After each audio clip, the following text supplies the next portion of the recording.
What's an enlightened way of holding the dilemma that involves Israel and Iran with the prospects of nuclear threat once Iran has set itself up as a nuclear power?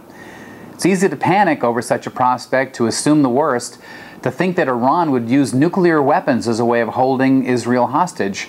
Yes, it's possible to consider, but Israel has its own nuclear arsenal, and to mention it, the U.S.'s nuclear arsenal at its disposal as well. Now, as arrogantly as Achmadinejad presents himself to the world, would he sacrifice his own people, his culture and history by the provocation of Israel into a nuclear exchange? Would it ever be possible? Would he risk it? Would he risk incurring the military force of the United States as well? The logical answer must be no. As an enlightened person, can we live in a world that is less than loving, less than safe, less than humane? Of course we can. We live our lives in good and bad worlds every day. But here's the problem. Religiously spiritual people of all denominations often believe that the world should be nirvanic at all times, and as a result they try to create a false reality that ultimately creates suffering for themselves and others.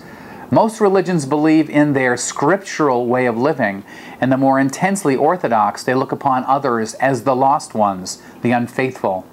The truly enlightened cannot live in absolutes, conjuring up images of perfect worlds where their faith will lead them. Hey, we live in this world, and it has good and bad in it. We live in a world where political leaders like Achmadinejad shoot their mouths off at Israel, trying to cause psychological suffering to those that would listen and believe. Can we live happily in a world where people threaten us psychologically?